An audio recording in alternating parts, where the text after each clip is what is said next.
Tuni ni ko hiche thu anangai za adia hiche Bible study ana sima anangai hozau sin bon savin Christ Center Family Bible study akonin kahin lim che kitwin he tuni hi in a ball ban zamo Genesis SEMTILBU Bung som thum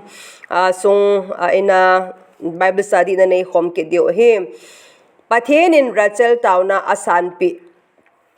Amasapen in CHATE ho la akhat pen le nu le pate ho en Taona imanuwa hichi bung som thum sung hi velkhat be en sim do khom te kit divin pakaimen ikitim win him bung som thum sunga dinga verse of the day chang cha bi chu ahile Genesis bung som thum chang som ni le ni na Chujou chun Pathen in Rachel gelkhohna ahin nezin ataona asangin chule anaobu ahon pita yakitin him hichi bung sunga characters ho to CHATE ho to zati ho I HOLDOH sa ho dedi ho cho hile Jacob ahin Isaac le Rebekah chapa neojo pa Rachel ahin Laban chanu neojo nu Jacob zinu ahin Leah ahin Laban chanu ata zanu Chukile Laban Rebekah sopi pa Leah le Rachel dinga apahon him Chukile Reuben akimuin ama hi si Reuben hi Jacob le Leah chapa aping masapin him hichi bung som thum sungi iti lai pha na anakizi ham iti ai le he dinga pha kha chu bung som thum sunga thil su ho hi 1716 to between 1716 to 1730 BC ki ka sunga thil so hi din Bible hel gilani hon asejun him hoi lai muna anakizi ham itia hile Genesis bung som thung hoi lai muna anathil so ham itia hile Genesis bung som thum sunga thil so ho hi Jacob Haran muna apupa Laban kom anachen sunga anachen laiza thil so hi tin Bible azong kiti sa nakimon hi si bung sunga dinga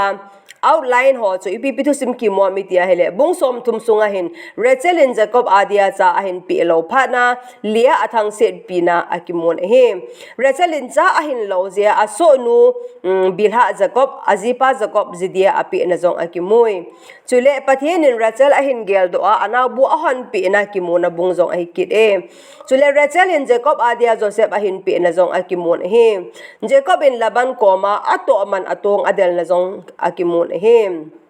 questions to study Bible quiz ahin hichi hi CHATE ho mo say pizing sa Bible reference ki pi ho akona hi so mangcha hi in HOLDOH khomte divin pakaimen ikitim win him question number 1 na achun ke jong chale naw ne hin pin asu ti lo le thido jing in kate ti hi kon koi koma an se ham iti hele sang khat na lama akimuin Rachel in cha le naw anei thelo pa la aunu chunga athang set be se zia azipa Jacob koma an se hi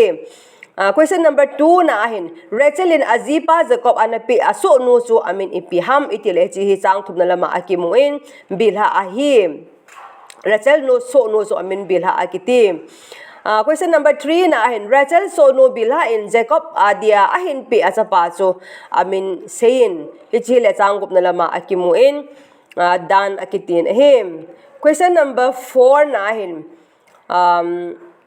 bila in Jacob adia ahin pi achapa anil hin na so amin ipiham itile chi changgit na lama akimuin Naphtali ahi question number 5 na ahin Leah so no chu amin ipi kitiam itile changko na lama akimuin Leah so no chu amin Zilpa akiti question number 6 na ahin Leah so no Zilpa in Jacob adia ahin pi achapa chu koi ham itile chang som le chang khat na lama akimuin Gad akiti question number 7 na ahin Zilpa in Jacob ahin pi achapa ni chan na chu amin ipi kitiam chang som le chang thum lama akimuin amin Asher akitin him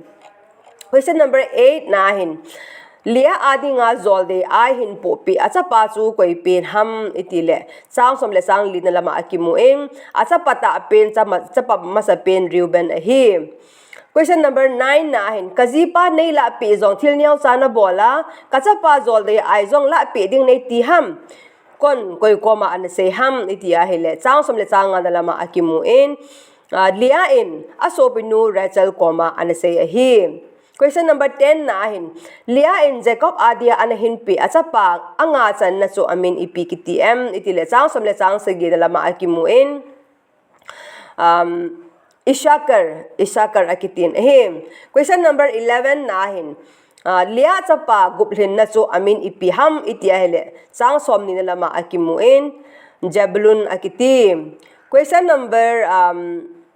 12 na ahin Jacob le lia chanu chu amin sein chi chang som ni le chang khat na lama akimuin Jacob le lia chanu chang khat chanu khat bo ane hon chu amin daina akiti. Question number 13 na ahin Rachelin Jacob adia achapa masapen anahin pi chu koi ham itia hele amin ipi ham itia hele chang som ni le chang li lama akimuin Joseph ahi.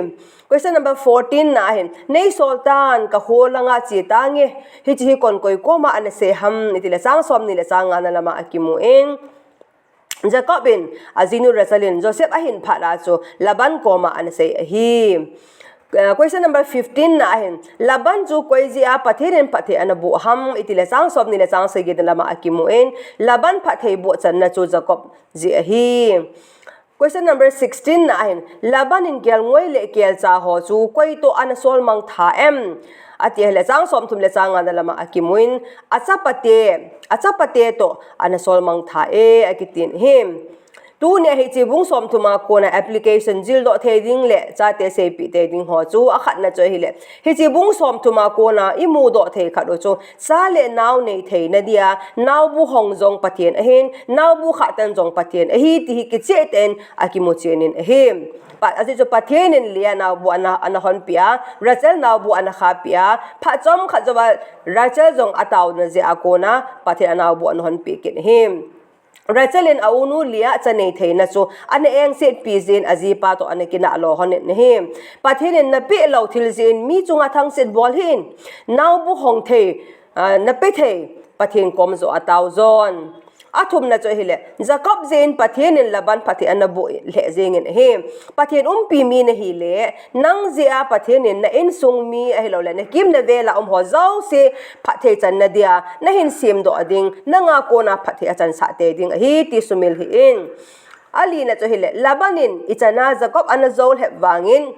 Pathen Jacob pathe abu zingin akhan to sa zingin ama ading ga ana sat pi zingin hi Pathen pi zing mi Pathenin gal asat pi the mi na hi hinam tunin kibe phakit ro hite